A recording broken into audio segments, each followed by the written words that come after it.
अस्सलामुअलैकुम नाजरीन और welcome to R S knowledge. दो टिकट्स 1983 वर्ल्ड कप फाइनल के दो टिकट्स। अगर उस दिन इंग्लैंड दो टिकट्स दे देता तो शायद तारीख के सफर पर कप जैसे टूर्नामेंट का नाम ही ना होता।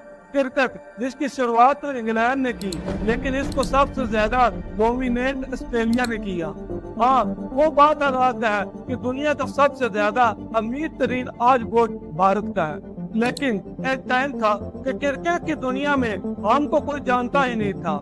साल दर साल ये खेल दुनिया भर में आगे बढ़ता गया, जहाँ दुनिया भर के कोने में क्रिकेट का जुनून दुनिया भर के कोने कोने में बढ़ता जा रहा था। खासकर यूरोपियन और अमेरिका ममालिक में इसका जुनून ज्यादा था। वहाँ एशिया सब कॉन्टिनेंट में ये क्रिकेट इतना ऑर्गेनाइज नहीं था, और ना ही एशिया ममालिक खास नाम था क्रिकेट का, और ना ही क्रिकेट को इज्जत मिलती थी एशिया ममालिक में, ना ही कोई इंफ्रास्ट्रक्चर और ना ही कोई फंड था। इस सब के बावजूद ज़हन में ये सवाल आता है, आखिर एशिया कप की शुरुआत कैसे हुई?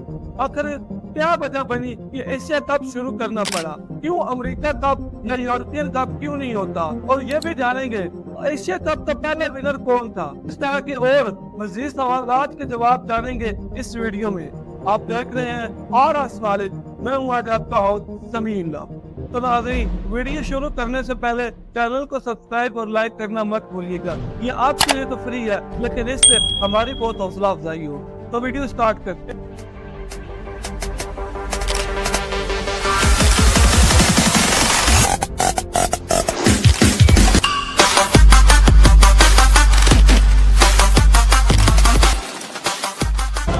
We'll have to live another day to see that occasion.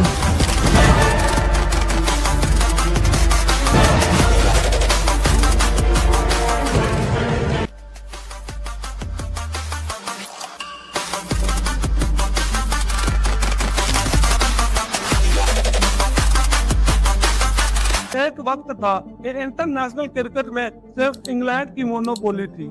वहाँ पर एक इंडियन ने ये पावर छीन ली। 1975 से 1983 के बीच खेले जाने वाले तीनों वर्ल्ड कप इंग्लैंड में हुए। 1983 में एक ऐसी चीज हुई जो पिछले दो वर्ल्ड कप के एडिशन में नहीं हुआ था। तीनों वर्ल्ड कप फाइनल में वेस्ट इंडीज कॉमन थी। 1975 में ऑस्ट्रेलिया और 1979 में इंग्लैंड रनर अप थी। 1983 में कुछ अलग हुआ। इस बार की वर्ल्ड कप फाइनल में एक ऐसी टीम वेस्ट इंडीज के सामने खड़ी थी वर्ल्ड कप में नौसाखियों की टीम कहा जाता। आपको पता है नाज़रीन वो कौन सी टीम थी? वो टीम थी इंडिया। इस टीम के पास इस वर्ल्ड कप में एक ही मौका था अपना झंडा शान से लहराने का और यूरोपियन कॉन्टिनेंट्स को बताने का कि एशिया की टीम किसी से कम नहीं। तो पहली बार जब इंडिया की टीम फाइनल में पहुंची तो ज्यादातर इंडियन लोग इस मूवमेंट को अपनी यादों में कैद करना चाहते थे। इसी ख्वाहिश के साथ इंडिया की यूनियन एजुकेशन मिनिस्टर शहबाज संगार ने अपने दोस्त एनकेबी सार्वे, जो इस वक्त बीसीसीआई के प्रेसिडेंट थे, यूनियन मिनिस्टर थे, उनको फोन लगाया और वर्ल्ड कप फाइनल के दो टिकट्स मांगी। एनकेबी सार्वे ने कहा कि अभी इंतजाम करता हूँ। यही वो वजह थी कि एनकेबी सार्वे को इन लोगों के मना करने से मसला नहीं था, पर जिस अंदाज से इन्होंने मना किया, जिस पर एनकेबी सार्वे को इंतहाई गुस्सा आया। इसके बाद इस टीम के बोर्ड के प्रेसिडेंट जो टीम पैनल में थी वो एक्स्ट्रा टिकट्स नहीं टाइम मिले, और कमाल की बात तो ये थी उस वक्त पैनल के दिन एमसीसी ग्राउंड पर प्री रिजर्व सीट आधी से ज्यादा खाली थी। अपनी टीम इंग्लैंड फाइनल में ना खेलता देखकर वहाँ के लोग मैच देखने ही नहीं आए था। फिर एनकेबी सार्वे को समझ में आ गया कि इंटरनेशनल क्रिकेट में इंग्लैंड की मोनोपोली नहीं चलेगी। अब कैसे भी करके वर्ल्ड कप को इंग्लैंड से बाहर लाना होगा। वहाँ से 1987 में वर्ल्ड कप को एशिया में लाने का बीज बो दिया गया। वर्ल्ड कप का बीज जो बो दिया गया, सबसे बड़ा मसला तो ये था कि वर्ल्ड कप हम कैसे एशिया में ला सकते हैं। 26 जून 1983 में वर्ल्ड कप की जीत के दिन अगले दिन लंच के बाद एनकेबी सार्वे की मुलाकात पाकिस्तान के एयर चीफ मास्टर नूर खान से हुई। सार्वे ने इनको सारी बात बताई। एशिया कप की यूनिटी के लिए पाकिस्तान जैसी बड़ी टीम का सपोर्ट होना बहुत ही ज्यादा जरूरी था। अब इस वक्त ऑस्ट्रेलिया और इंग्लैंड के पास वीटो पावर थी, जिसका साफ मकसद था कि कोई भी प्रपोजल अगर इनको पसंद ना आए तो वहाँ उसी वक्त ही इनको खत्म कर सकते थे। ये तब्दीलियाँ अकेले इंडिया और पाकिस्तान नहीं कर सकते थे, बाहर के मुल्कों को भी इस प्लान का बताकर अपनी शायद करने से पहले एनकेबी सालवे ने सोचा पहले एशिया की सब टीमों को इकट्ठा किया जाए। ऐसे बड़े मकसद के लिए बीसीसीआई के सपोर्ट की जरूरत थी। कोलकाता के बड़े बिजनेसमैन जगमोहन दालमिया और पंजाब के ब्यूरोक्रेट IS मिर्जा सामने आए। इसी साल के दरमियान लाहौर में एक मीटिंग करवाई गई, जहां श्रीलंकन बोर्ड के चीफ डोमिनिक डस नामी को भी बुलाया गया। इसी दिन एशिया क्रिकेट कौंसिल AICC की बुनियाद रखी गई। क्रिकेट की दुनिया में ये एक बहुत बड़ा कारनामा था। AICC पहली रीजनल ऑर्गेनाइजेशन थी जो इंटरनेशनल क्रिकेट होस्ट करके पैसा कमाने जा रही थी। इससे पहले ये काम ICC कर रही थी। एनकेबी सालवे AICC के पहले प्रेसिडेंट बने। मीटिंग में सब बातें करने के बाद जगमोहन दालमिया ने बुनियादी बातें का प्रपोजल तैयार किया, जिसमें वर्ल्ड कप को इंग्लैंड से लाना का जिक्र था और हर मुल्क को इस टूर्नामेंट का होस्ट करने का मौका देना था। इसी प्रपोजल में लिखा था। और फिर 1983 के आखिर में ICC के सामने ये प्रपोजल पेश किया गया। ये प्रपोजल एक बम की तरह लंदन शहर में गिरा।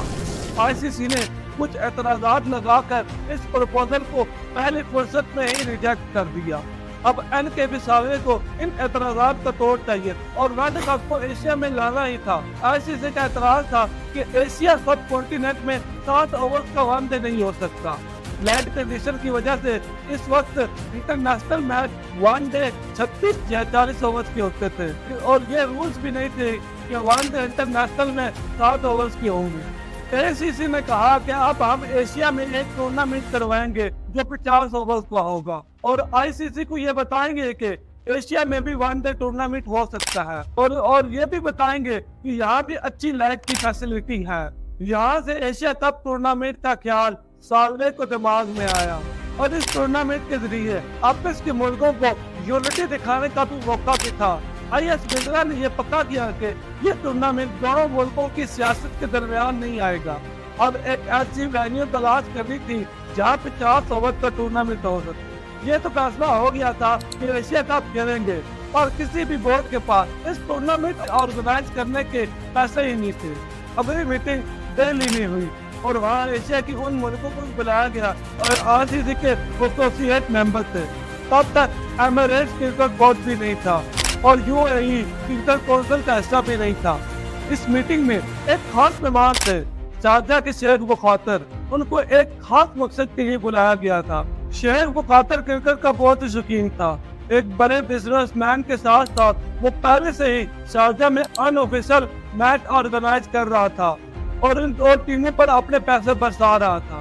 यहाँ भी इसने यही करना था, पर इसके बदले बड़ी बनाई ऑफिशियल क्रिकेट मैच की टीमें मिली और जहाँ से शुरू हुआ तारीख क्रिकेट में शारजा स्टेडियम का नाम स्टेट साइड था। टूर्नामेंट पाकिस्तान, इंडिया और श्रीलंका के दरमियान खेला जा रहा था। चैंपियन टीम के लिए $50,000 और रनर अप टीम के लिए $20,000। Player of the match award के लिए $50,000 थे, जो कि उस वक्त कोई छोटी रकम नहीं थी। और फिर शुरू हुआ 1983 में एशिया का, जिसकी पहली विनर टीम इंडिया थी, जिसने पाकिस्तान को हराकर पहला एशिया कप अपने नाम किया। यह कहानी उस शख्स की सोच की है जिसने क्रिकेट की तारीख का पूरा नक्शा ही बदल कर रख दिया।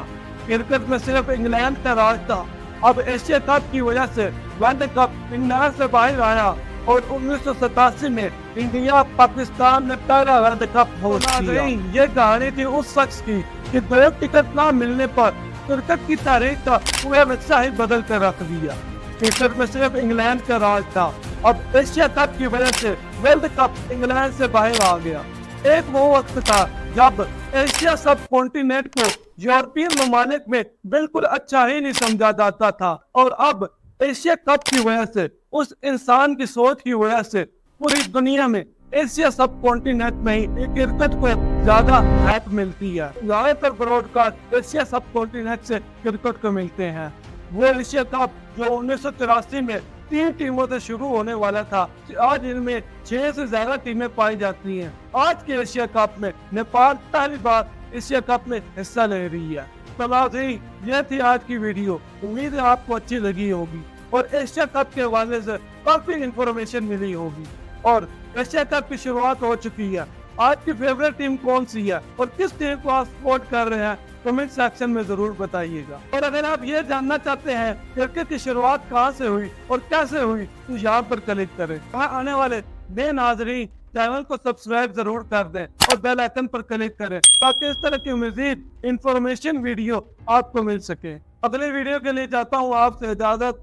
आपका होस्ट समीउल्लाह। अल्लाह हाफिज।